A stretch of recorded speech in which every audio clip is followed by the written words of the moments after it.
ਮੇਰਾ ਨਾਮ ਦਿਲਜੀਤ ਕੌਰ ਆ ਔਰ ਮੈਂ ਕੈਲੇਡਨ ਓਨਟਾਰੀਓ ਵਿੱਚ ਰਹਿ ਰਹੀ ਹਾਂ। ਹੋ ਕਿਹੜੀ ਥਾਂ ਤੋਂ? ਇੰਡੀਆ ਫਿਰੋਜ਼ਪੁਰ ਦੇ ਵਿੱਚ ਜੀਰਾ ਸਿਟੀ ਹੈ ਜੀ। ਕੀ ਤੁਹਾਡੇ ਅੰਦਰ ਉਹ ਕੀ ਕਹਿੰਦੇ ਸਪਾਰਕ ਸੀਗਾ ਜਿਹਨੇ ਤੁਹਾਨੂੰ ਕਿਹਾ ਕਿ ਨਹੀਂ ਯਾਰ ਮੈਂ ਹਲੇ ਵੀ ਨਰਸਿੰਗ ਦੇ ਵਿੱਚ ਹੀ ਜਾਣਾ? What was that spark? ਮੈਨੂੰ ਕਾਰਡੀਓ ਵਧੀਆ ਲੱਗਦੀ ਹੈ ਨਾ, Yes. ਕਾਰਡੀਓਲੋਜਿਸਟ ਬਣਨਾ ਚਾਹੁੰਦੀ ਸੀ ਮੈਂ ਇੱਕ ਸਮੇਂ ਤੇ ਨਾ। ਮੇਰੇ ਪਾਪਾ ਹਮੇਸ਼ਾ ਕਹਿੰਦੇ ਆ ਕਿ ਜਾਂ ਤਾਂ ਨਾਮ ਅੱਗੇ ਡਾਕਟਰ ਜਾਂ ਪ੍ਰੋਫੈਸਰ ਲਗਵਾ ਲਾ ਨਾ। ਫਿਰ ਮੈਂ ਸੋਚਿਆ ਕਿ ਪਹਿਲਾਂ ਇਹਦੇ ਨਾਲ ਸਾਰੇ ਡੋਰ ਓਪਨ ਹੋਣੇ ਆ, ਡੋਰ ਓਪਨ ਕਰੋ। ਪਰ ਮੈਂ 2017 ਵਿੱਚ ਆਪਣੀ ਗ੍ਰੈਜੂਏਸ਼ਨ ਰਨ ਕਰੀ ਸੀ ਇੰਡੀਆ ਤੋਂ। ਮੈਂ institute of nursing university regional centre Goindwal Sahib Baba Farid university the branch ਹੈ ਕਿ ਜਿਵੇਂ ਜਦੋਂ ਮੈਂ ਇੰਡੀਆ ਸੀ ਉਦੋਂ ਮੈਨੂੰ ਐਂਕਲੈਕਸ ਹੀ ਐਂ ਲੱਗਦਾ ਹੁੰਦਾ ਸੀਗਾ ਕਿ ਇੰਨੀ ਵੱਡੀ ਚੀਜ਼ ਹੈ ਨਾ, ਜਿਵੇਂ ਇੰਡੀਆ ਵਿੱਚ UPSC ਦਾ ਐਗਜ਼ਾਮ ਹੈ ਨਾ, ਮੈਂ ਨਰਸਿੰਗ ਦਾ UPSC ਮੰਨਦੀ ਸੀਗੀ ਹੈ ਨਾ। ਇੱਕ ਦਿਨ ਦਾ ਵੀ ਐਕਸਪੀਰੀਅੰਸ ਨਹੀਂ ਸੀ ਡਿਗਰੀ ਤੋਂ ਬਾਅਦ, ਸਿਰਫ ਸਟੱਡੀ ਕਰੀ। ਮੈਂ ਨਾਲ ਦੀ ਨਾਲ ਕੈਨੇਡਾ ਆ ਗਈ। ਮੈਂ ਹਸਪੀਟਲ 'ਚ ਕਦੇ ਵੀ ਜੌਬ ਨਹੀਂ ਕਰੀ। ਬਟ ਦੈਨ ਮੈਂ ਲਾਸਟ ਈਅਰ 2021 ਦੇ ਵਿੱਚ ਤੁਹਾਡੇ ਤੋਂ ਕੋਚਿੰਗ ਲਈ ਸੀ CPNRE ਦੀ, ਔਰ ਫਸਟ ਅਟੈਂਪਟ ਵਿੱਚ ਹੀ ਮੇਰਾ ਕਲੀਅਰ ਹੋ ਗਿਆ ਸੀਗਾ। ਬਿਲਡਿੰਗ ਸਟੋਨ ਸੀ ਉਹ ਜਿਹੜਾ ਕੋਰਸ ਮੇਰੇ ਲਈ। ਔਰ ਅੱਗੇ ਫਿਰ ਮੈਂ ਇਸ ਸਾਲ ਜੋ ਮੈਂ ਸੋਚਿਆ ਵੀ ਨਹੀਂ ਸੀ ਨਾ, ਤੇ ਉਹ ਐਂਕਲੈਕਸ ਮੇਰਾ ਕਲੀਅਰ ਹੋ ਗਿਆ। ਉਹਦੀ ਕੋਚਿੰਗ ਮੈਂ ਤੁਹਾਡੇ ਤੋਂ ਲਈ। ਔਰ ਸਭ ਕਿ ਜਿੱਦਾਂ ਐਨਕਲੈਕਸ ਦੇ ਜਦੋਂ ਪੇਪਰ ਵਾਲੇ ਦਿਨ ਹੈ ਨਾ, ਕਿਉਂਕਿ ਸਟੂਡੈਂਟਸ ਨੂੰ ਹਮੇਸ਼ਾ ਇਹ ਹੁੰਦੀ ਹੈ ਕਿ ਆਪਾਂ ਜਦੋਂ ਪੇਪਰ ਦਿੰਦੇ ਆ ਆਪਾਂ ਨੂੰ ਬਹੁਤ ਘਬਰਾਹਟ ਹੁੰਦੀ ਆ। ਤੁਸੀਂ ਆਪਣੇ ਆਪ ਨੂੰ ਕਿੱਦਾਂ ਕੰਟਰੋਲ ਕੀਤਾ ਜਾਂ ਕੀ ਤੁਸੀਂ ਸਟ੍ਰੈਟਜੀਜ਼ ਯੂਜ਼ ਕੀਤੀਆਂ? ਮੈਂ ਬਸ ਇੰਨੀ ਖੁਸ਼ ਸੀ ਨਾ ਉਸ ਦਿਨ। ਫਿਰ ਮੈਂ ਸੋਚਾਂ ਕਿ ਹਾਏ ਪੇਪਰ ਦਿੰਦਾ ਕੌਣ ਇੰਨਾ ਖੁਸ਼ ਹੁੰਦਾ, ਪਤਾ ਤਾਂ ਨਹੀਂ ਹੋਣਾ। ਪਾਪਾ ਹਮੇਸ਼ਾ ਕਹਿੰਦੇ 100% ਕਰੋ, ਡਰੋ ਨਾ। ਜੇ 100% ਨਹੀਂ ਕਰਿਆ ਫਿਰ ਤੁਹਾਡਾ ਆਪਣਾ ਆਪ ਨਹੀਂ ਜੀਣ ਦਊਗਾ ਨਾ, ਕਿ ਤੁਸੀਂ ਮਿਹਨਤ ਨਹੀਂ। ਕੈਲਕੂਲੇਸ਼ਨਸ ਦੀ ਪ੍ਰੋਬਲਮ ਹਮੇਸ਼ਾ ਆਉਂਦੀ ਹੁੰਦੀ ਸੀ। ਮੈਥ ਤਾਂ ਮੇਰੇ ਦੁਸ਼ਮਣ ਹੀ ਸੀਗਾ ਨਾ, ਪਰ ਮੈਨੂੰ ਹੁਣ ਤੁਹਾਡੇ ਤੋਂ ਮੈਥ ਦੇ ਕਨਸੈਪਟ ਇੰਨੇ ਜ਼ਿਆਦਾ ਕਲੀਅਰ ਹੋ ਗਏ ਕਿ ਹੁਣ ਕੋਈ ਵੀ ਕੈਲਕੂਲੇਸ਼ਨ ਮੈਨੂੰ ਔਖੀ ਨਹੀਂ ਲੱਗਦੀ ਹੈ ਨਾ। ਤੁਹਾਨੂੰ ਕੈਲਕੂਲੇਸ਼ਨ ਦਾ ਡਰ ਨਹੀਂ ਲੱਗਦਾ? ਬਿਲਕੁਲ ਵੀ ਨਹੀਂ, ਕੈਲਕੂਲੇਟਰ ਦੀ ਵੀ ਲੋੜ ਨਹੀਂ ਪੈਂਦੀ। ਫਿਰ ਮਤਲਬ ਤੁਸੀਂ ਬੜਾ ਕਮਾਲ ਕੀਤਾ ਹੈ ਨਾ ਕਿ 75 ਤੋਂ ਬਾਅਦ ਬਸ ਉੱਤੇ ਦੋ ਹੀ ਉਹਨਾਂ ਨੇ ਹੋਰ ਕੁਐਸਚਨ ਪੁੱਛੇ ਸੀ। 77 ਨੇ ਕੰਪਿਊਟਰ ਨੇ ਡਿਸਾਈਡ ਕਰ ਲਿਆ ਕਿ ਬਾਈ ਦਲਜੀਤ ਪਾਸ ਹੈ। ਮੈਨੂੰ ਐਵੇਂ ਲੱਗਦਾ ਕਿ ਤੁਸੀਂ ਉਹ ਸੋਰਸ ਆ ਜਿਹਦੇ ਤੋਂ ਮੈਨੂੰ ਸਾਰੀ ਇਨਫੋਰਮੇਸ਼ਨ ਨਰਸਿੰਗ ਦੀ ਪਤਾ ਲੱਗ ਜਾਂਦੀ ਹੈ ਨਾ। ਕਿ ਉੱਥੇ ਮੇਰੇ ਮਾਤਾ ਕਹਿੰਦੇ ਕਿ ਬੇਟਾ ਹੁਣ ਹੋਰ ਕੀ ਕਰਨਾ। ਮੈਂ ਕਿਹਾ ਮੰਮਾ ਹੁਣ ਤਾਂ ਕੋਈ ਨਵਾਂ ਪੰਗਾ ਲੈਣਾ ਪੈਣਾ। ਜੇ ਤੁਸੀਂ ਡਾਕਟਰ ਬਣ ਗਏ ਮੈਨੂੰ ਜ਼ਰੂਰ ਲੈ ਲਿਓ, ਹੈ ਮੇਰੇ ਡਾਕਟਰ ਬਣ ਜਾਓ ਤੁਸੀਂ। ਤੁਸੀਂ ਸਹੀ ਰਹੋ ਰੱਬ ਕਰਕੇ। ਰਾਈਟ, ਉਹਦੇ ਫੈਮਿਲੀ ਡਾਕਟਰ ਲੋੜ ਸਭ ਨੂੰ, ਕਿਉਂਕਿ ਤੁਸੀਂ ਆਪਣਾ ਐਕਸਪੀਰੀਅੰਸ ਦੱਸਦੇ ਹੋ ਨਾ ਕਿ ਤੁਸੀਂ ਪ੍ਰੋਫੈਸਰ ਰਹੇ ਹੋ ਨਾ। ਜਦੋਂ ਸਸਕੈਚੁਅਨ ਮੂਵ ਹੋਏ, ਮੈਨੂੰ ਉਹ ਚੀਜ਼ਾਂ ਨਾ ਇੱਕ ਬ੍ਰਾਈਟ ਲਾਈਟ, ਇੱਕ ਪਾਥ ਦਿਖਾਉਂਦੀਆਂ ਕਿ ਮੈਮ ਨੇ ਇਹ ਕਰਿਆ, ਆਪਾਂ ਵੀ ਉਹ ਚੀਜ਼ਾਂ ਕਰ ਸਕਦੇ ਹਾਂ। ਸੋ that's the beauty of Canada ਕਿ ਇਦਾਂ ਨਹੀਂ ਹੈ ਕਿ ਤੁਸੀਂ ਇੱਕ ਪਾਸੇ ਰਿਸਟ੍ਰਿਕਟ ਹੋ ਗਏ। You have lots of options. ਕਿ ਨੌਲੇਜ ਲੈਣੀ ਔਖੀ ਨਹੀਂ ਹੁੰਦੀ, ਬਟ ਗਾਈਡੈਂਸ ਜ਼ਿਆਦਾ ਜ਼ਰੂਰੀ ਹੁੰਦੀ ਹੈ।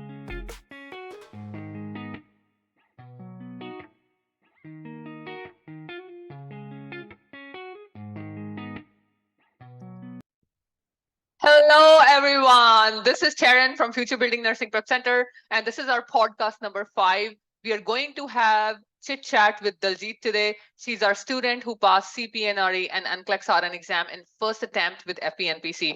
So Daljit's story will be in Punjabi, and I hope you guys will enjoy this podcast, Center Stage with Taran. And let us know in comments if what type of more podcasts you want to see, any topics you want us to bring out or whatever, so give us your suggestions. We always welcome your suggestions. Thank you so much. Stay tuned. Bye bye.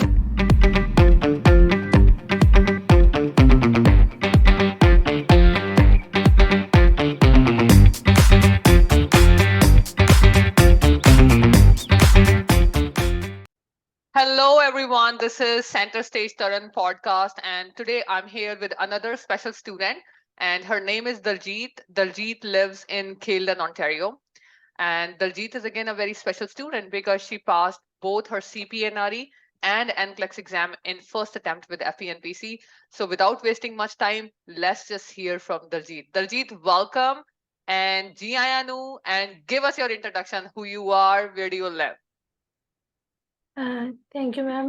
ਮੇਰਾ ਨਾਮ ਦਿਲਜੀਤ ਕੌਰ ਆ ਔਰ ਮੈਂ ਕੈਲੇਡਨ Ontario ਵਿੱਚ ਰਹਿ ਰਹੀ ਹਾਂ। ਔਰ ਮੈਂ 2017 ਵਿੱਚ ਆਪਣੀ ਗ੍ਰੈਜੂਏਸ਼ਨ ਰਨ ਕਰੀ ਸੀ ਇੰਡੀਆ ਤੋਂ, BSc ਨਰਸਿੰਗ।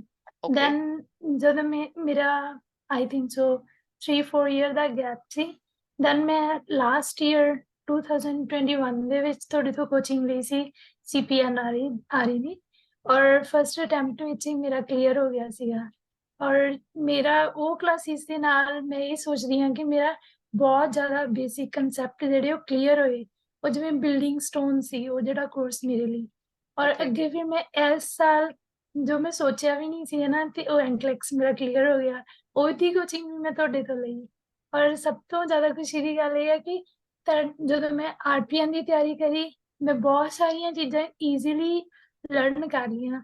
ਔਰ ਜਦੋਂ ਫਿਰ RN ਦੀ ਐਂਕਲੈਕਸ ਦੀ ਤਿਆਰੀ ਕਰੀ ਤਾਂ ਮੈਨੂੰ ਉਹ ਚੀਜ਼ਾਂ ਬਹੁਤ ਈਜ਼ੀ ਲੱਗ ਰਹੀਆਂ ਸੀ। ਕਿਉਂਕਿ ਮੈਂ ਸੇਮ ਤੁਹਾਡੇ ਤੋਂ ਹੀ ਤੁਹਾਡਾ ਪਹਿਲਾਂ ਬੇਸ ਲਈ ਸਟਰੋਂਗ ਸੀਗਾ, ਹਾਂਜੀ। ਜੀ।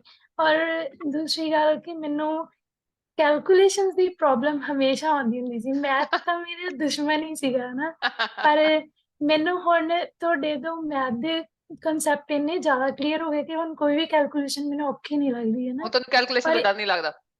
ਬਿਲਕੁਲ ਵੀ ਨਹੀਂ, ਕੈਲਕੂਲੇਟਰ ਦੀ ਵੀ ਲੋੜ ਨਹੀਂ ਪੈਂਦੀ। ਔਰ ਕੀ ਬਾਤ ਹੈ। ਦੂਸਰੀ ਗੱਲ, ਜਿਹੜਾ ਤੁਸੀਂ ਮਤਲਬ ਕਾਰਡੀਓਵਾਸਕੂਲਰ ਸਿਸਟਮ ਹਰ ਇੱਕ ਚੀਜ਼ ਜਦੋਂ ਤੁਸੀਂ ਮਤਲਬ ਆਪਣੀ ਫੰਕਸ਼ਨਲ ਔਰ ਜਿਹੜੀ ਅਨੈਟਮੀ ਦੋਨਾਂ ਨੂੰ ਲੈ ਕੇ ਚੱਲਦੇ ਆ, ਫਿਜ਼ੀਓਲੋਜੀ ਤੇ ਅਨੈਟਮੀ, ਜਦੋਂ ਉਹ ਕਨਸੈਪਟ ਪਤਾ ਲੱਗਦੀ ਹੈ, ਕੁਐਸਚਨ ਜਿੱਥੋਂ ਮਰਜ਼ੀ ਘੁੰਮ ਕੇ ਆ ਜਾਏ ਅਸੀਂ ਉਹਨੂੰ ਫੜ ਲੈਂਦੇ ਹਾਂ, ਕਿਉਂਕਿ ਤੁਸੀਂ That is ਸਾਡਾ so ਬੇਸ true. ਹੀ ਇੰਨਾ ਕਲੀਅਰ ਕਰਤਾ ਹੈ ਨਾ। That is so ਔਰ true. ਦੂਸਰੀ ਜਿਹੜੀ ਸਭ ਤੋਂ ਵਧੀਆ ਗੱਲ ਮੈਨੂੰ ਇਹ ਲੱਗਦੀ ਹੈ ਕਿ ਤੁਸੀਂ ਹਰ ਸਟੂਡੈਂਟ ਦੇ ਲੈਵਲ ਤੇ ਜਾ ਕੇ ਉਹਨੂੰ ਖੜਾ ਕਰਦੇ ਆ। ਤੁਹਾਡੀ ਐਜੂਕੇਸ਼ਨ ਦਾ ਵੀ ਕੰਪਲੈਕਸ ਚੀਜ਼ਾਂ ਨੂੰ ਸਿੰਪਲ ਬਣਾ ਕੇ ਬੱਚੇ ਨੂੰ ਉਹਦੀ ਮਾਈਂਡ ਦੇ ਅਕੋਰਡਿੰਗ ਸਮਝਾਉਣਾ। ਸਿਰਫ ਬਿਲਕੁਲ ਇਹ ਨਹੀਂ ਆ ਕਿ ਬਿਲकुल ਜੀ बिल्कुल FBNPC ਦਾ ਮੋਟੋ ਯਹੀ ਹੈ ਕਿ like we have to make education as fun, ਹੈ ਨਾ। ਕਾਹਨੂੰ ਆਪਾਂ ਬੋਰਿੰਗ ਪੜ੍ਹਾਈ ਪੜ੍ਹੀ ਜਾਈਏ? ਬੋਰਿੰਗ ਚ ਚੀਜ਼ਾਂ ਅੱਜ ਕੱਲ ਕਿਸੇ ਦਾ ਜੀ ਨਹੀਂ ਕਰਦਾ, ਹੈ ਨਾ। ਹੁਣ ਸਾਰਿਆਂ ਨੂੰ ਟਿਕਟੌਕ, ਇੰਸਟਾਗ੍ਰਾਮ, ਫੇਸਬੁੱਕ ਕਿੰਨਾ ਵਧੀਆ ਲੱਗਦਾ, ਕਿਉਂਕਿ ਐ ਰੌਣਕਾਂ ਲੱਗੀਆਂ ਰਹਿੰਦੀਆਂ ਉੱਥੇ, ਰਾਈਟ। ਸੋ ਕਲਾਸ ਦੇ ਵਿੱਚ ਵੀ ਜੀ ਰੌਣਕਾਂ ਜੀ ਲੱਗੀਆਂ ਰਹਿਣੀਆਂ ਚਾਹੀਦੀਆਂ। ਸੋ ਦਲਜੀਤ, ਤੁਹਾਡੀ ਸਟੋਰੀ ਮਾੜੀ ਜਿਹੀ ਰਿਵਾਈਂਡ ਕਰਾਂਗੇ ਤੇ ਤੁਸੀਂ ਮੈਨੂੰ ਦੱਸੋਗੇ ਤੁਸੀਂ ਕਿਹੜੇ ਕਾਲਜ ਤੋਂ BSc ਕੀਤੀ ਹੈ? ਮੈਂ institute of nursing university regional centre Goindwal Sahib, Baba Farid university the okay, branch ਹੈ। ਹਾਂਜੀ, ਅੱਛਾ। ਕਿੱਥੇ ਹੈ ਫਿਰ ਬਾਬਾ ਗਵਰਨਮੈਂਟ ਫਰੀਦ ਕਾਲਜ ਦੀ ਹੈ। ਯੂਨੀਵਰਸਿਟੀ ਦੀ ਬ੍ਰਾਂਚ? ਕਿੱਥੇ ਹੈ ਵਾਲੀ? ਇਹ ਵਾਲੀ ਗੋਇੰਦਵਾਲ ਸਾਹਿਬ ਤਰਨਤਾਰਨ ਦੇ ਗੋਇੰਦਵਾਲ ਵਿੱਚ ਸਾਹਿਬ, ਹੈ। ਤਰਨਤਾਰਨ ਦੇ ਵਿੱਚ ਹੈ। ਜੀ okay, perfect perfect, hmm. Sounds good. ਤੁਹਾਡੇ ਤਰਨਤਾਰਨ ਵਾਲੇ ਤੁਹਾਨੂੰ ਫਰੈਂਡ ਸੁਣ ਰਹੇ ਹੋਣੇ, ਤੁਹਾਡੇ ਸਾਰੇ ਫਰੈਂਡ ਇੱਧਰ ਆ ਗਏ ਕੈਨੇਡਾ, ਜਾਂ ਹਲੇ ਵੀ ਥੋੜੇ ਉੱਥੇ ਹੈਗੇ ਆ? ਮੋਸਟਲੀ ਮੈਂ ਇੱਕ ਦੋ ਨੂੰ ਤਾਂ ਰეკਮੈਂਡ ਕਰਿਆ ਵੀ ਆ ਨਾ, ਉਹ ਤੁਹਾਡੀਆਂ ਕਲਾਸਿਸ ਲੈਣਗੇ ਵੀ ਨਾ, ਕਿਉਂਕਿ ਮੈਂ ਉਹਨਾਂ ਨੂੰ ਜਦੋਂ ਦੱਸਦੀ ਆ ਉਹ ਮੈਨੂੰ ਕੁਝ ਪੁੱਛਦੇ, ਕਹਿੰਦੇ ਕਿ ਕਿੰਨੀ ਇੰਪਰੂਵਮੈਂਟ ਆ, ਕਿ ਇਹ ਚੀਜ਼ਾਂ ਸਾਨੂੰ ਭੁੱਲ ਗਈਆਂ ਨਰਸਿੰਗ ਵਾਲੀਆਂ ਹੁਣ ਨਾ। ਤੇ I think so maybe next batch ਮੇਰੀ ਫਰੈਂਡ 2 ਜਣੇ ਉਹ ਲੱਗਣਗੇ ਤੁਹਾਡੇ ਬੈਚ ਦੇ ਵਿੱਚ। Well, thank you so much. ਇਹ ਤੁਹਾਡੇ ਸਾਰਿਆਂ ਦਾ ਪਿਆਰ ਹੈ, ਰਾਈਟ। ਤੇ ਜੀ ਤੁਸੀਂ ਮੈਨੂੰ ਇਹ ਦੱਸੋ ਕਿ ਤੁਹਾਡੀ ਜਿੱਦਾਂ ਬੈਚਲਰਸ ਆਫ ਸਾਇੰਸ ਜਦੋਂ ਤੁਸੀਂ ਨਰਸਿੰਗ ਕੀਤੀ ਸੀਗੀ, ਤੇ ਤੁਹਾਡਾ ਐਕਸਪੀਰੀਅੰਸ ਉੱਥੇ ਕਿਦਾਂ ਦਾ ਰਿਹਾ ਸੀਗਾ? ਜਦੋਂ ਮਤਲਬ ਮੈਂ ਇਹ ਪੁੱਛਣਾ ਚਾਹ ਰਹੀ ਹਾਂ ਕਿ ਤੁਹਾਨੂੰ ਲੱਗਿਆ ਕਿ ਜਿਹੜਾ ਆਪਾਂ ਐਜੂਕੇਸ਼ਨ ਇੰਡੀਆ ਦੇ ਵਿੱਚ ਲੈਂਦੇ ਹਾਂ ਨਰਸਿੰਗ ਦੀ, ਤੇ ਵਰਸਸ ਜਿਹੜੀ ਆਪਾਂ ਕੈਨੇਡਾ ਦੇ ਵਿੱਚ ਐਜੂਕੇਸ਼ਨ ਜਾਂ ਜਿੱਦਾਂ ਦੀ ਨੌਲੇਜ ਨਰਸ ਨੂੰ ਚਾਹੀਦੀ ਆ ਉਹ ਵੱਖਰੀ ਆ, ਕੁਝ ਤੁਹਾਨੂੰ ਫਰਕ ਮਹਿਸੂਸ ਹੋਇਆ? ਹਾਂਜੀ, ਉੱਥੇ ਤਾਂ ਮੈਂ ਤੁਹਾਨੂੰ ਇਹ ਕਹੂੰਗੀ ਕਿ ਮੈਂਟਲ ਹੈਲਥ ਦੇ ਵਿੱਚ ਸਭ ਤੋਂ ਵੱਧ ਅਸੀਂ ਪਲੈਸੀਬੋ ਥੈਰੇਪੀ ਯੂਜ਼ ਕਰੀ ਆ। ਉੱਥੇ ਸਾਨੂੰ ਐਂ ਲੱਗਦਾ ਸੀ ਕਿ ਇਹ ਲੀਗਲ ਹੈ ਨਾ, ਔਰ ਬਹੁਤ ਚੀਜ਼ਾਂ ਜਿਹੜੀਆਂ ਇੱਥੇ ਮਤਲਬ ਜਿਵੇਂ ਤੁਸੀਂ ਆਪਦੇ ਐਕਸਪੀਰੀਅੰਸ ਦੇ ਬੇਸਿਸ ਤੇ ਤੁਹਾਨੂੰ ਦੱਸਦੇ ਆ, ਉਹ ਜਿਹੜੀ ਸਟੋਰੀਜ਼ ਆ ਉਹ ਸਾਨੂੰ ਉਵੇਂ ਨਹੀਂ ਸੀ ਸਮਝ ਲੱਗਣੀਆਂ, ਜਿੰਨੀ ਮਰਜ਼ੀ ਬੁੱਕਸ ਨੂੰ ਪੜ੍ਹ ਲੈਂਦੇ ਆ ਨਾ। ਉਹ ਰਾਈਟ, ਜਦੋਂ ਸਾਨੂੰ ਤੁਹਾਡੀ ਐਕਸਪੀਰੀਅੰਸ ਤੋਂ ਪਤਾ ਲੱਗਦਾ ਕਿ ਪ੍ਰੈਕਟੀਕਲ ਵੇ ਵਿੱਚ ਅਸੀਂ ਉਹ ਜਿਹੜੀ ਬੁੱਕ ਵਿੱਚ ਥਿਊਰੀ ਪੜ੍ਹੀ ਉਹਨੂੰ ਕਿਵੇਂ ਇੰਪਲੀਮੈਂਟ ਕਰਨਾ ਹੈ ਨਾ। ਜਿਵੇਂ ਤੁਸੀਂ ਰਾਈਟ, ਸਾਨੂੰ ਦੱਸਦੇ ਆ ਕਿ ਜਦੋਂ ਆਪਾਂ ਕਿਸੇ ਵੀ ਪੇਸ਼ੈਂਟ ਨੂੰ ਚੈੱਕ ਕਰਨਾ, ਸਭ ਤੋਂ ਪਹਿਲਾਂ ਸਿਚੁਏਸ਼ਨ ਨੂੰ ਦੇਖਣਾ, এনवायरमेंट ਨੂੰ ਦੇਖਣਾ ਨਾ, ਤੁਸੀਂ ਬੰਪ ਨਾ ਕਰ ਦਿਓ ਉਹਦੇ ਵਿੱਚ ਨਾ। ਉਹ ਐਗਜ਼ਾਮਪਲਸ ਜਿਹੜੀਆਂ ਅਸੀਂ ਕਿਤੋਂ ਵੀ ਨਹੀਂ ਪੜ੍ਹ ਸਕਦੇ। ਉਹ ਵੇ ਆਫ ਟੀਚਿੰਗ ਹੈ ਜਿਹੜਾ ਤੁਹਾਡਾ, ਸਾਨੂੰ ਉਹ ਹੈਲਪ ਕਰ ਰਿਹਾ ਹੈ ਇੰਪਲੀਮੈਂਟ ਕਰਨ ਲਈ, ਜੋ ਅਸੀਂ ਪੜ੍ਹਿਆ ਵੀ ਹੋਇਆ ਪਹਿਲਾਂ ਉਹਨੂੰ ਵੀ। ਉਹਨੂੰ ਥੋੜਾ ਬ੍ਰਸ਼ ਅਪ ਕਰ ਦਿੰਦਾ ਹੈ, ਰਾਈਟ। ਮਤਲਬ ਕਿਉਂਕਿ ਜੀ ਕਈ ਜੀ ਵਾਰੀ ਆਪਣੀਆਂ ਜਿਹੜੀਆਂ ਚੀਜ਼ਾਂ ਆਪਾਂ ਭੁੱਲ ਜਾਂਦੇ ਆ, ਰਾਈਟ। ਸੋ ਤੁਸੀਂ ਦਲਜੀਤ ਜੀ। ਕੈਨੇਡਾ ਕਦੋਂ ਆਏ ਸੀਗੇ? ਕਿਹੜੇ ਸਾਲ ਦੇ ਵਿੱਚ ਆਏ ਸੀਗੇ? ਮੈਂ 2018 ਵਿੱਚ। 18 ਦੇ ਵਿੱਚ। ਤੁਸੀਂ ਸਟੂਡੈਂਟ ਵੀਜ਼ਾ ਤੇ ਆਏ ਸੀ ਜਾਂ ਤੁਸੀਂ ਕਿੱਦਾਂ ਆਏ ਸੀਗੇ? ਹਾਂਜੀ, ਮੈਂ ਸਟੂਡੈਂਟ ਵੀਜ਼ਾ ਤੇ ਆਈ ਸੀ। ਓਕੇ, ਕਿਹੜਾ ਕੋਰਸ ਲਿੱਤਾ ਸੀਗਾ ਫਿਰ ਤੁਸੀਂ ਕੈਨੇਡਾ ਆ ਕੇ? Social service worker gerontology. ਅੱਛਾ, ਸੋਸ਼ਲ ਸਰਵਿਸ ਵਰਕਰ, ਮਤਲਬ ਇਹ ਅਲੱਗ ਕੋਰਸ ਕੀਤਾ ਸੀ, ਫਿਰ ਜੈਰੰਟੋਲੋਜੀ ਅਲੱਗ ਕੀਤਾ ਸੀਗਾ? ਨਹੀਂ, ਇਹਦੀ ਸਪੈਸ਼ਲਿਟੀ ਜੀਰੋਂਟੋਲੋਜੀ ਦੇ ਵਿੱਚ ਸੀ, ਉਹਦੀ ਓਕੇ ਬ੍ਰਾਂਚ ਆ ਸੋਸ਼ਲ ਸਰਵਿਸਿਜ਼ ਦੀ। ਹਾਂਜੀ, ਓਕੇ, ਮਤਲਬ ਇਹ basically kind of social worker ਨਾਲ ਐਸੋਸੀਏਟਡ ਸੀਗਾ ਜਾਂ ਨਰਸਿੰਗ ਨਾਲ ਐਸੋਸੀਏਟਡ ਸੀਗਾ? ਮੇਰਾ ਸਵਾਲ ਇਹ ਹੈ ਮਤਲਬ। ਸੋਸ਼ਲ ਸਰਵਿਸਿਜ਼ ਦੇ ਨਾਲ ਰਿਲੇਟਡ ਸੀ, ਓਕੇ, ਬਟ ਉਹਦੇ ਵਿੱਚ ਮਤਲਬ ਸੋਸ਼ਲ ਸਰਵਿਸਿਜ਼ ਓਲਡ ਪੀਪਲ ਜਿਹੜੇ ਉਹਨਾਂ ਨੂੰ ਦੇਣੀਆਂ। ਓਲਡ ਪੀਪਲ ਵਾਸਤੇ ਸੀਗਾ। ਸੋ ਮੈਂ ਪੁੱਛਣਾ ਚਾਹੁੰਦੀ ਹਾਂ, this is just out of curiosity, ਕਿਉਂਕਿ ਜਿਹੜੇ ਵੀ ਲੋਕੀ ਤੁਹਾਨੂੰ ਸੁਣ ਰਹੇ ਨੇ ਹੈ ਨਾ, ਕਿਉਂਕਿ ਸਾਨੂੰ ਵੀ ਬਹੁਤ ਸਾਰੇ ਸਟੂਡੈਂਟਸ ਕਈ ਵਾਰੀ ਫੋਨ ਕਰਕੇ ਪੁੱਛਦੇ ਨੇ ਕਿ ਆਪਾਂ ਕਿਹੜਾ ਕੋਰਸ ਕਰੀਏ ਜਾਂ ਕਿਹੜਾ ਕੋਰਸ ਵਧੀਆ ਹੈ ਕੈਨੇਡਾ ਆਉਣ ਵਾਸਤੇ। ਸੋ ਦੈਟਸ ਵਾਈ ਜਦੋਂ ਆਪਾਂ ਸਟੂਡੈਂਟਸ ਨਾਲ ਪੋਡਕਾਸਟ ਕਰਦੇ ਹਾਂ, ਸੋ ਅਸੀਂ ਉਹਨਾਂ ਨੂੰ ਪੁੱਛਣ ਦੀ ਕੋਸ਼ਿਸ਼ ਕਰਦੇ ਹਾਂ ਕਿ ਇਹ ਤੁਹਾਨੂੰ ਕੋਰਸ ਜਿੱਦਾਂ ਕਿੰਨੇ ਰეკਮੈਂਡ ਕੀਤਾ ਸੀਗਾ, ਮਤਲਬ ਤੁਹਾਡੇ ਏਜੰਟ ਨੇ ਦੱਸਿਆ ਸੀਗਾ ਤੁਹਾਨੂੰ ਇੰਡੀਆ ਤੋਂ ਕਿ ਇਸ ਕੋਰਸ ਦੇ ਵਿੱਚ ਚਲੇ ਜਾਓ, ਜਾਂ ਕੀ ਸੀਗਾ? ਐਕਚੁਅਲ 'ਚ ਮੈਂ ਟਰੂਥਫੁਲੀ ਦੱਸਾਂ ਤਾਂ ਮੇਰੇ ਏਜੰਟ ਨੇ ਦੱਸਿਆ ਸੀਗਾ। ਓਕੇ ਬਟ ਇਸ ਕੋਰਸ ਦਾ ਮੈਨੂੰ ਬਹੁਤ ਬੈਨੀਫਿਟ ਹੋਇਆ ਨਾ, ਓਕੇ ਜਿਹੜੀ ਮੈਂ ਜੌਬ ਕਰ ਰਹੀ ਹਾਂ ਉਹ ਬਹੁਤ ਵਧੀਆ ਹੈ ਔਰ ਉਹਦੇ ਪੇ ਰੇਟ ਵੀ ਵਧੀਆ ਹੈ ਨਾ, ਔਰ ਉਹਦੇ ਨਾਲ ਮੈਨੂੰ ਮਤਲਬ ਮੈਂ ਉਹਦੇ ਤੋਂ ਫੁੱਲੀ ਸੈਟੀਸਫਾਈਡ ਹਾਂ ਕਿ ਜੋ ਮੈਂ ਕੋਰਸ ਕਰਿਆ ਜੋ ਕੋਰਸ ਉਹਨੇ ਕਰਿਆ, ਮੈਨੂੰ ਦਿੱਤਾ। ਹਾਂਜੀ। ਪਰ ਉਸ ਕੋਰਸ ਦਾ ਉਹਨੇ ਤੁਹਾਨੂੰ ਨਰਸਿੰਗ ਦੇ ਨਾਲ ਤੁਹਾਡਾ ਕੋਈ ਐਸੋਸੀਏਸ਼ਨ ਨਹੀਂ ਨਹੀਂ, ਸੀਗਾ? ਮੇਰੀ ਲਾਈਨ ਡਿਫਰੈਂਟ ਹੋ ਗਈ ਸੀਗੀ, ਲਾਈਨ ਤਾਂ ਹੀ ਕਰਕੇ ਡਿਫਰੈਂਟ ਹੋ ਗਈ ਮੈਨੂੰ ਸੀ। ਐਵੇਂ ਸੀ ਕਿ ਮੈਂ ਜਿਹੜੇ 4 ਈਅਰ ਆਪਣੀ ਡਿਗਰੀ ਤੇ ਸਪੈਂਡ ਕਰੇ ਆ, ਉਹ ਮੇਰੀ ਸਪੈਸ਼ਲਿਟੀ ਆ, ਮੈਂ ਉਹਦੇ ਵਿੱਚ ਹੀ ਜਾਣਾ ਨਾ, ਇਸ ਕਰਕੇ ਫਿਰ ਉਹ ਬਿਲਕੁਲ ਅਲੱਗ ਸਟੱਡੀ ਆ। ਪਰ ਓਕੇ, ਫਿਰ ਮੈਂ ਤੁਹਾਡੇ ਤੋਂ ਕਲਾਸਿਸ ਲੈ ਕੇ ਤਾਂ ਹੀ ਹੁਣ ਇਹ ਪਰਸਿਊ ਕਰ ਰਹੀ ਹਾਂ ਤੁਸੀਂ ਨਰਸਿੰਗ। ਮਤਲਬ ਫਿਰ ਸਵਿਚ ਕੀਤਾ ਬੇਸਿਕਲੀ ਹੈ ਨਾ, ਤੋਂ ਮਤਲਬ ਜਦੋਂ ਤੁਸੀਂ ਜੀ 2 ਜੀ ਸਾਲ ਦਾ ਕੋਰਸ ਕੀਤਾ, ਸੋ ਉਸ ਤੋਂ ਬਾਅਦ ਫਿਰ ਤੁਸੀਂ ਐਜ਼ ਅ ਸੋਸ਼ਲ ਵਰਕਰ ਕੰਮ ਕਰਨ ਲੱਗੇ ਸੀਗੇ, ਮਤਲਬ ਤੁਹਾਡੀ ਜੌਬ ਕੀ ਸੀਗੀ? Behaviour support specialist. Okay okay okay. ਤੇ ਜੀ ਇਫ ਯੂ ਜੀ। ਡੋਂਟ ਮਾਈਂਡ ਸ਼ੇਅਰਿੰਗ, ਤਾਂ ਕਿ ਜਿਹੜੇ ਲੋਕੀ ਆ ਰਹੇ ਨੇ ਹੈ ਨਾ, instead of going and working in a very like food industry ਹੈ ਜਿੱਦਾਂ ਬਹੁਤ ਘੱਟ ਪੈਸੇ ਵਾਲੀਆਂ ਨੌਕਰੀ ਕਰਨ ਦੇ ਬਜਾਏ, if this is an option, so ਤੁਹਾਨੂੰ ਕਿੰਨੀ ਕੁ ਸੈਲਰੀ ਉਹ ਸੋਸ਼ਲ ਵਰਕਰ ਵਾਲੇ ਦੇ ਵਿੱਚ ਜਿੱਦਾਂ, ਜਾਂ ਜਿੱਦਾਂ ਤੁਸੀਂ ਕਹਿ ਰਹੇ ਹੋ ਬਿਹੇਵੀਅਰਲ ਸਪੋਰਟ ਦੇ ਵਿੱਚ ਕਿੰਨੀ ਕੁ ਸੈਲਰੀ ਮਿਲ ਜਾਂਦੀ ਸੀ? ਮੈਨੂੰ 2 ਈਅਰ ਤੋਂ ਮੈਂ ਇਹੀ ਜੌਬ ਕਰ ਰਹੀ ਹਾਂ ਔਰ ਮੈਨੂੰ 24 ਤੋਂ ਸਟਾਰਟਿੰਗ ਹੋਈ, ਵਿਚ ਇਜ਼ ਹੁਣ ਅਮੇਜ਼ਿੰਗ। 27 ਹੁਣ ਵਾਓ। 27 ਹੈ ਰਾਈਟ ਮਤਲਬ ਨਾਓ। 24 ਤੋਂ ਲੈ ਕੇ $27 ਤੱਕ ਜਾਂਦੀ ਹੈ, 27 ਹਾਈਐਸਟ ਹੈ ਮਤਲਬ ਇਹਦਾ? ਨਹੀਂ, ਹਰ ਈਅਰ ਆਪਣਾ ਐਡ ਹੁੰਦਾ ਜਾਂਦਾ ਐਕਸਪੀਰੀਅੰਸ, ਤੇ ਉਹਦੇ ਬੇਸਿਸ ਤੇ ਰੇਜ਼ ਵੱਧਦੀ ਜਾਂਦੀ ਹੈ। ਤੋਂ ਮੈਕਸਿਮਮ ਕਿੰਨੀ ਜਾਂਦੀ ਹੈ ਸੋਸ਼ਲ ਵਰਕਰ ਦੀ ਸੈਲਰੀ? ਉਹ ਤਾਂ ਜਿਵੇਂ ਹੁਣ ਮੇਰੇ ਜੌਬ ਤੇ ਕਈ ਲੋਕ ਐਵੇਂ ਦੇ ਵੀ ਆ ਜਿਨ੍ਹਾਂ ਨੂੰ 32 33 ਤੱਕ ਵੀ ਜਾਂਦੀ ਆ। ਵਾਓ। ਬਾਕੀ ਇਹਦੇ ਵਿੱਚ ਇਸ ਤਰ੍ਹਾਂ ਹੈ ਕਿ ਮੈਂ ਇਸ ਟਾਈਮ ਬਿਹੇਵੀਅਰ ਸਪੋਰਟ ਸਪੈਸ਼ਲਿਸਟ ਦਾ ਕਰ ਰਹੀ ਹਾਂ, ਬਟ ਅਗਰ ਮੈਂ ਚਾਹਾਂ ਸਾਡੀ ਮਤਲਬ ਇੰਸਟੀਚਿਊਟ ਦੇ ਵਿੱਚ ਹੀ ਜਿਵੇਂ ਓਪਨ ਪੋਜੀਸ਼ਨਸ ਓਪਨ ਹੁੰਦੀਆਂ ਰਹਿੰਦੀਆਂ ਵੈਕੈਂਸੀਜ਼, ਅਸੀਂ ਹੌਲੀ ਹੌਲੀ ਬਿਹੇਵੀਅਰ ਥੈਰੇਪਿਸਟ ਲਈ ਜਾਂ ਬਿਹੇਵੀਅਰ ਥੈਰੇਪਿਸਟ ਅਸਿਸਟੈਂਟ ਦੇ ਲਈ ਵੀ ਅਪਲਾਈ ਕਰ ਸਕਦੇ ਤੁਸੀਂ ਹਾਂ। ਕੁਆਲੀਫਾਈ ਕਰ ਬਟ ਸਕਦੇ ਹੋ, ਮੈਂ ਓਕੇ ਨਰਸਿੰਗ ਵੱਲ ਜਾਣਾ ਤਾਂ ਕਰਕੇ ਮੈਂ ਉੱਧਰ ਨਹੀਂ ਜਾ ਰਹੀ। Okay okay. ਸੋ ਤੁਸੀਂ ਮੈਨੂੰ ਇਹ ਦੱਸੋ, ਕਿਉਂਕਿ ਯੂ ਆਰ ਮੇਕਿੰਗ ਹੈ ਨਾ ਗੁੱਡ ਮਨੀ, ਐਦਾਂ ਨਹੀਂ ਸੀਗਾ ਕਿ ਜਿੱਦਾਂ ਕਈ ਵਾਰੀ ਸਟੂਡੈਂਟਸ ਵਿਚਾਰੇ ਟਿਮ ਹਾਰਟਨ, ਮੈਕਡੋਨਲਡਸ ਜਾਂ ਇੰਡੀਅਨ ਰੈਸਟੋਰੈਂਟਾਂ ਤੇ ਆਪਣੇ ਇੱਧਰ ਕੰਮ ਕਰਦੇ ਆ। ਸੋ ਤੁਹਾਨੂੰ ਕੀ ਤੁਹਾਡੇ ਅੰਦਰ ਉਹ ਕੀ ਕਹਿੰਦੇ ਸਪਾਰਕ ਸੀਗਾ ਜਿਹਨੇ ਤੁਹਾਨੂੰ ਕਿਹਾ ਕਿ ਨਹੀਂ ਯਾਰ ਮੈਂ ਹਾਲੇ ਵੀ ਨਰਸਿੰਗ ਦੇ ਵਿੱਚ ਹੀ ਜਾਣਾ? ਵਾਟ ਵਾਸ ਦੈਟ ਕਿ ਸਪਾਰਕ? ਮੈਨੂੰ ਮੈਡੀਕਲ ਸਰਜੀਕਲ ਔਰ ਅਨੈਟਮੀ ਫਿਜ਼ੀਓਲੋਜੀ ਬਹੁਤ ਜ਼ਿਆਦਾ ਪਸੰਦ ਹੈ ਔਰ ਮੇਰਾ ਮੇਨ ਗੋਲ, ਜਿਵੇਂ ਆਪਣੇ ਪੇਰੈਂਟਸ ਹੈ ਨਾ ਕਹਿੰਦੇ ਆ, ਮੇਰੇ ਪਾਪਾ ਹਮੇਸ਼ਾ ਕਹਿੰਦੇ ਆ ਕਿ ਜਾਂ ਤਾਂ ਨਾਮ ਅੱਗੇ ਡਾਕਟਰ ਜਾਂ ਪ੍ਰੋਫੈਸਰ ਲਗਵਾ ਲਾ ਹੈ ਨਾ, ਔਰ ਮੈਂ ਬਹੁਤ ਜ਼ਿਆਦਾ ਉਹਦੇ ਤੇ ਰਿਸਰਚ ਕਰੀ ਕਿ ਜਦੋਂ ਮੈਂ ਅੱਗੇ ਸਟੱਡੀ ਕਰਾਂ ਜਾਂ ਕੁਝ ਵੀ ਕਰਾਂ ਨਾ, ਕਿਹੜੀ ਲਾਈਨ ਆ ਜਿਹਦੇ ਨਾਲ ਮੈਂ ਇਹਨਾਂ 'ਚ ਜਾ ਸਕਦੀ ਹਾਂ, ਕਿਉਂਕਿ ਮੈਨੂੰ ਟੀਚ ਕਰਨਾ ਤੇ ਬੁੱਕਸ ਨੂੰ ਪੜ੍ਹਨਾ ਪਸੰਦ ਆ। ਫਿਰ ਮੈਨੂੰ ਐਵੇਂ ਲੱਗਾ ਕਿ ਆਰਐਨ ਹੋਣ ਦੇ ਨਾਲ ਹੀ ਮੈਨੂੰ ਐਮਐਸਸੀ 'ਚ ਐਡਮਿਸ਼ਨ ਮਿਲਣੀ ਆ, ਅਗਰ ਬਿਲਕੁਲ ਮੈਂ ਅੱਗੇ ਪੜ੍ਹਨਾ ਨਾ। ਹਰੇਕ ਬਿਲਕੁਲ ਕਾਲਜ ਯੂਨੀਵਰਸਿਟੀ ਦੀ ਉਹ ਰਿਕੁਆਇਰਮੈਂਟ ਆ। ਫਿਰ ਮੈਂ ਬਿਲਕੁਲ। ਸੋਚਿਆ ਕਿ ਪਹਿਲਾਂ ਇਹਦੇ ਨਾਲ ਸਾਰੇ ਡੋਰ ਓਪਨ ਹੋਣੇ ਆ, ਡੋਰ ਓਪਨ ਕਰੋ ਪਹਿਲਾਂ। ਹਾਂ ਤੁਸੀਂ ਦਲਜੀਤ ਬਿਲਕੁਲ ਸਹੀ ਗੱਲ ਕੀਤੀ, ਤੇ ਤੁਹਾਡੇ ਪਾਪਾ ਵੀ ਤੁਹਾਡਾ ਪੋਡਕਾਸਟ ਸੁਣ ਕੇ ਤੁਹਾਡੇ ਤੇ ਬੜਾ ਫਖਰ ਮਹਿਸੂਸ ਕਰਨਗੇ, and that is so true. ਮਤਲਬ ਨਰਸਿੰਗ ਹਾਲੇ ਵੀ ਕਈ ਵਾਰੀ ਲੋਕਾਂ ਨੂੰ ਲੱਗਦਾ ਕਿ ਸਿਰਫ ਜਾ ਕੇ ਤੁਸੀਂ ਬੈੱਡ ਸਾਈਡ ਨਰਸਿੰਗ ਦੀ ਕੇਅਰ ਹੀ ਕਰਨੀ ਹੈ, ਬਟ ਨਹੀਂ, ਇਹ ਗੱਲ ਬਿਲਕੁਲ ਸਹੀ ਹੈ। ਜਦੋਂ ਤੁਸੀਂ ਰਜਿਸਟਰਡ ਨਰਸ ਬਣ ਗਏ, ਤੁਹਾਡੇ ਲਈ ਇੰਨੇ ਸਾਰੇ ਦਰਵਾਜ਼ੇ ਖੁੱਲ ਜਾਂਦੇ ਆ ਕਿ ਤੁਸੀਂ ਚੁਣਨਾ ਕਿ ਤੁਸੀਂ ਕਿਹੜੇ ਦਰਵਾਜ਼ੇ ਦੇ ਵਿੱਚ ਜਾਣਾ। So you can become N educator, researcher, ਜੋ ਤੁਹਾਡੇ ਮਨ ਚ ਆਏ ਤੁਸੀਂ ਉਹ ਕਰ ਸਕਦੇ ਹੋ, right? So and that's amazing. So ਦੂਜੀ ਗੱਲ ਇਹ ਹੈ ਕਿ ਜਿਹੜੇ ਸਾਨੂੰ ਸੁਣ ਰਹੇ ਨੇ, ਕਿ ਜਿੱਦਾਂ ਹੁਣ ਸੋਸ਼ਲ ਵਰਕਰ ਦਾ ਤੁਸੀਂ ਦੱਸਿਆ ਕਿ ਮੈਕਸਿਮਮ ਸੈਲਰੀ $33-34 ਤੱਕ ਜਾਂਦੀ ਹੈ ਨਾ, ਪਰ ਇਹ ਹੈ ਕਿ 35-36 ਮਿਨੀਮਮ ਤਾਂ ਸ਼ੁਰੂ ਹੁੰਦੀ ਹੈ ਰਜਿਸਟਰਡ ਨਰਸ ਦੀ, right? ਜੀ 35 36 and then it just kind of keeps on progressing, right? So depend ਕਰਦਾ ਕਿ ਤੁਸੀਂ ਕਿੱਥੇ ਕੰਮ ਕਰਦੇ ਹੋ। So that is brilliant, ਬਹੁਤ ਤੁਸੀਂ ਵਧੀਆ ਸੋਚ ਜਿਹੜੀ ਹੈ ਉਹ ਰੱਖੀ ਹੈ ਦਲਜੀਤ। ਸੋ ਦਲਜੀਤ, ਜੋ ਤੁਹਾਡੇ ਪੋਡਕਾਸਟ ਸੁਣ ਰਹੇ ਆ, ਉਹਨਾਂ ਨੂੰ ਤੁਸੀਂ ਕੀ ਕੋਈ ਸੁਨੇਹਾ ਦੇਣਾ ਚਾਹੋਗੇ, ਜਾਂ ਆਪਣੀ ਤੁਸੀਂ ਕੋਈ ਪਰਸਨਲ ਜਰਨੀ ਕੈਨੇਡਾ ਦੇ ਵਿੱਚ ਸ਼ੇਅਰ ਕਰਨਾ ਚਾਹੋਗੇ ਕਿ ਤੁਹਾਨੂੰ ਕੋਈ ਔਖਾ ਲੱਗਿਆ ਜਾਂ ਡਿਫਿਕਲਟ ਸੀਗਾ ਤੁਹਾਡੇ ਲਈ ਕੈਨੇਡਾ ਦੇ ਵਿੱਚ? ਹਮ, ਜਦੋਂ ਮੈਂ ਕੈਨੇਡਾ ਦੇ ਵਿੱਚ ਆਈ ਸੀ, ਸਭ ਤੋਂ ਪਹਿਲਾਂ ਤਾਂ ਮੈਨੂੰ ਇਹੀ ਲੱਗਦਾ ਹੁੰਦਾ ਸੀ ਕਿ ਜਦੋਂ ਮੈਂ ਇੰਡੀਆ ਸੀ ਉਦੋਂ ਮੈਨੂੰ ਐਂਕਲੈਕਸ ਹੀ ਐਂ ਲੱਗਦਾ ਹੁੰਦਾ ਸੀਗਾ ਕਿ ਇੰਨੀ ਵੱਡੀ ਚੀਜ਼ ਹੈ ਨਾ, ਜਿਵੇਂ ਇੰਡੀਆ ਵਿੱਚ ਯੂਪੀਐਸਸੀ ਦਾ ਐਗਜ਼ਾਮ ਹੈ ਨਾ, ਮੈਂ ਹਾਂ ਨਰਸਿੰਗ ਬਿਲਕੁਲ ਦਾ ਯੂਪੀਐਸਸੀ ਮੰਨਦੀ ਸੀਗੀ ਹੈ ਨਾ। ਮੈਂ ਸਹੀ ਗੱਲ ਸੋਚਦੀ ਹੈ। ਸੀ ਹਾਈ ਉਹ ਲੋਕ ਕਿੰਨੇ ਲੱਕੀ ਨੇ ਹੈ ਨਾ। ਫਿਰ ਮੈਨੂੰ ਰਸਤਾ ਕੋਈ ਨਹੀਂ ਸੀ ਪਤਾ ਨਾ, ਮੈਨੂੰ ਇਹ ਨਹੀਂ ਸੀ ਪਤਾ ਕਿ ਹੁਣ ਮੈਨੂੰ ਕੋਚਿੰਗ ਕਿਹਦੇ ਤੋਂ ਲਵਾਂ। ਮੇਰੀ ਇੱਕ ਫਰੈਂਡ ਨੇ ਤੁਹਾਡੇ ਤੋਂ ਕੋਚਿੰਗ ਲਈ ਸੀ, ਕਿਉਂਕਿ Okay. ਮੇਰੀ ਸਟੱਡੀ ਸਾਰਾ ਕੁਛ ਮੈਂ ਇੱਥੇ ਜਿਹੜੀ ਸਟੱਡੀ ਕਰੀ ਉਹ 'ਚੋਂ ਵੀ ਮੈਂ ਟੌਪ ਕਰਿਆ ਸੀ।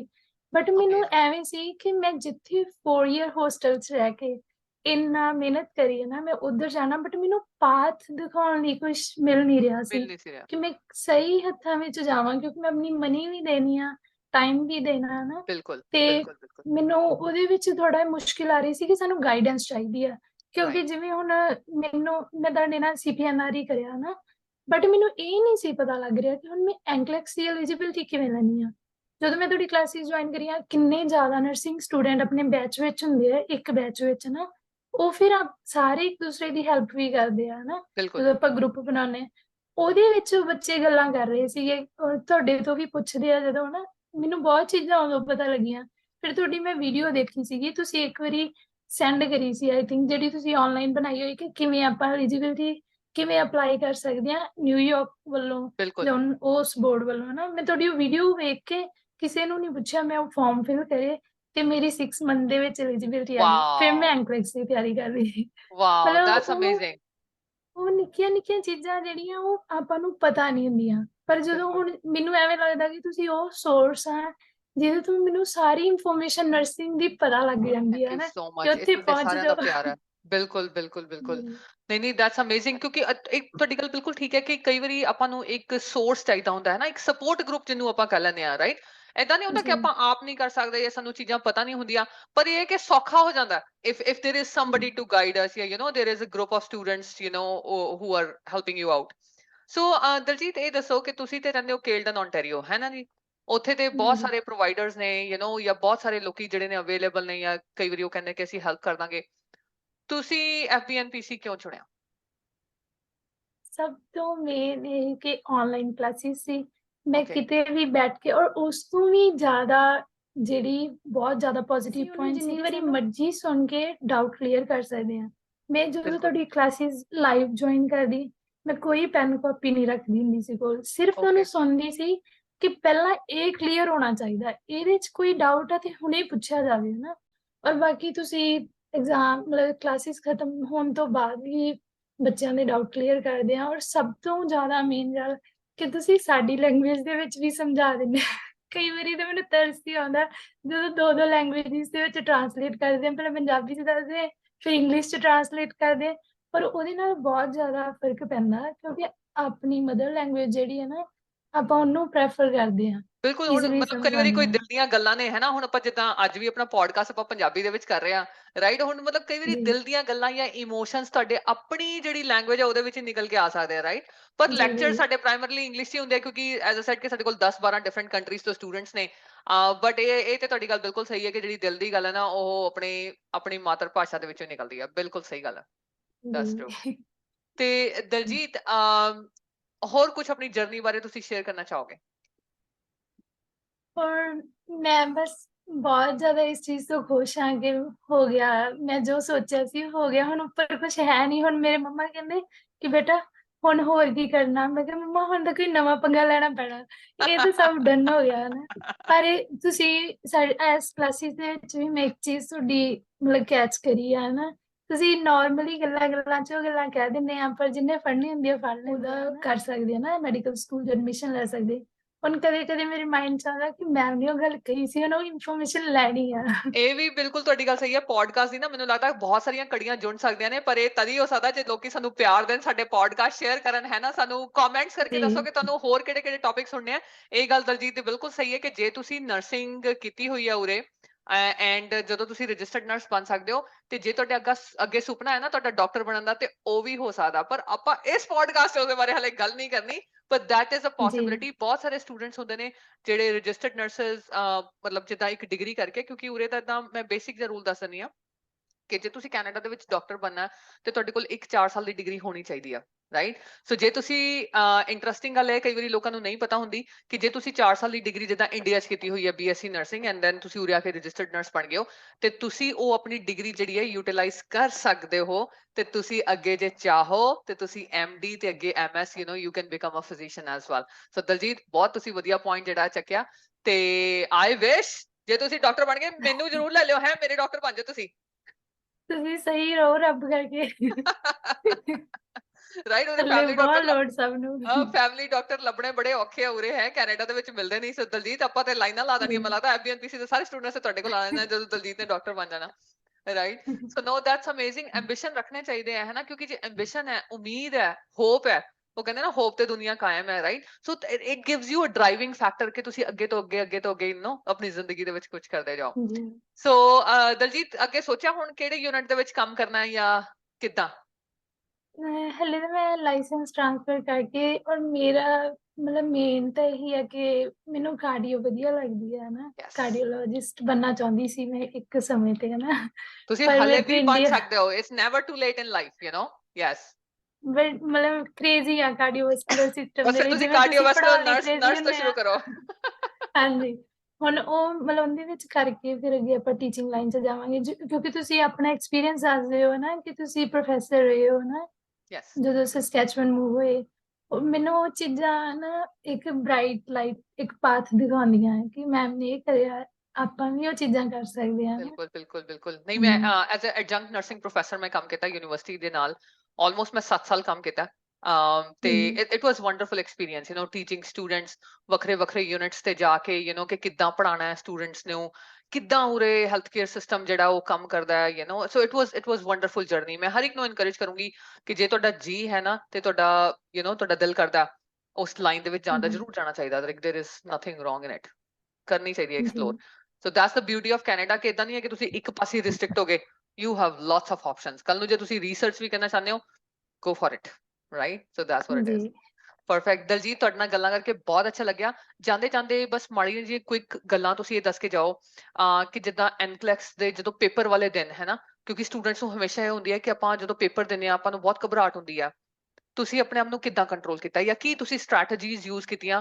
ਕਿ ਯੂ ਵਰ ਕਾਮ ਡਾਊਨ ਉਹ ਬੇਬੀ ਕਾਮ ਡਾਊਨ ਵਾਲਾ ਗਾਣਾ ਸੁਣਿਆ ਤੁਸੀਂ ਜੀ ਕਾਮ ਡਾਊਨ ਰਾਈਟ ਸੋ ਬੇਬੀ ਤੁਸੀਂ ਆਪਣੇ ਆਪ ਜੀ ਨੂੰ ਕਮ ਔਨ ਬੇਬੀ ਤੁਸੀਂ ਆਪਣੇ ਆਪ ਨੂੰ ਕਾਮ ਡਾਊਨ ਕਿੱਦਾਂ ਕੀਤਾ ਐਨ ਕਲਾਸ ਦੇ ਵਿੱਚ ਇਹ ਦੱਸੋ ਮੈਮ ਮੈਂ ਸਭ ਤੋਂ ਪਹਿਲਾਂ ਤਾਂ ਕਿਉਂਕਿ ਪ੍ਰੋਗਰਾਮ ਦੇ ਵਿੱਚ ਤੁਸੀਂ ਸਾਨੂੰ ਇਹੀ ਚੀਜ਼ ਬਹੁਤ ਜ਼ਿਆਦਾ ਸਮਝਾਉਂਦੇ ਆ ਕਿ ਐਂਜ਼ਾਈਟੀ ਨੂੰ ਕੰਟਰੋਲ ਕਰਨਾ ਸਿੱਖੋ ਮੈਡੀਟੇਸ਼ਨ ਕਰੋ ਕੁਝ ਵੀ ਕਰੋ ਬਟ ਐਂਜ਼ਾਈਟੀ ਤੁਹਾਨੂੰ ਆਉਂਦੇ ਹੋਏ ਥਾਟ ਪ੍ਰੋਸੈਸਿਸ ਨੂੰ ਵੀ ਰੋਕ ਦਿੰਦੀ ਆ ਨਾ ਬਿਲਕੁਲ ਫਿਰ ਮੈਂ ਇਹੀ ਚੀਜ਼ ਕਰੀ ਸੀ ਕਿ ਤੁਸੀਂ ਕਿਹਾ ਸੀ ਇੱਕ ਦਿਨ ਪਹਿਲਾਂ ਪੜ੍ਹਨਾ ਬੰਦ ਕਰ ਦਿਓ ਤਾਂ ਕਿ ਮਾਈਂਡ ਫਰੈਸ਼ ਹੋਵੇ ਨਾ ਉਵੇਂ ਹੀ ਕਰਿਆ ਸੀਗਾ ਮੈਂ ਸਿਰਫ ਇਹ ਚੀਜ਼ ਸੋਚੀ ਸੀ ਕਿ ਮੈਂ 100% ਕਰਨਾ ਹੈ ਨਾ ਪਾਪਾ ਹਮੇਸ਼ਾ ਕਹਿੰਦੇ 100% ਕਰੋ ਡਰੋ ਨਾ ਜੇ 100% ਨਹੀਂ ਕਰਿਆ ਫਿਰ ਤੁਹਾਡਾ ਆਪਣਾ ਆਪਣੀ ਜੀਣ ਦਊਗਾ ਨਾ ਕਿ ਤੁਸੀਂ ਬਿਲਕੁਲ ਮਿਹਨਤ ਨਹੀਂ ਕਰੀ 100% ਕਰਿਆ ਬਾਕੀ ਫਿਰ ਮੈਂ ਇਹ ਸੋਚਿਆ ਕਿ ਨਹੀਂ ਮੈਮ ਨੇ ਕਿਹਾ ਸੀਗਾ ਕਿ ਇੱਕ ਦਿਨ ਪਹਿਲਾਂ ਛੱਡ ਦਿਓ ਆਪਾਂ ਪੜ੍ਹਾਈ ਛੱਡਤੀ ਬਸ ਇੰਨੀ ਖੁਸ਼ ਸੀ ਨਾ ਉਸ ਦਿਨ ਫਿਰ ਮੈਂ ਸੋਚਾਂ ਕਿ ਹਾਏ ਪੇਪਰ ਦਿੰਦਾ ਕੌਣ ਇੰਨਾ ਖੁਸ਼ ਹੁੰਦਾ ਪਤਾ ਤਾਂ ਹੈ ਨਹੀਂ ਹੋਣਾ ਕਿ ਤੇ ਸਿਰਫ ਐਂਜ਼ਾਈਟੀ ਨੂੰ ਕੰਟਰੋਲ ਕਰਨ ਲਈ ਮੈਂ ਕਿੰਨੇ ਹੱਸੀ ਕੁਐਸਚਨ ਜਾਵਾਂ ਆਏ ਸੀਗੇ ਸਭ ਕੋਈ ਤੁਹਾਨੂੰ ਨਾ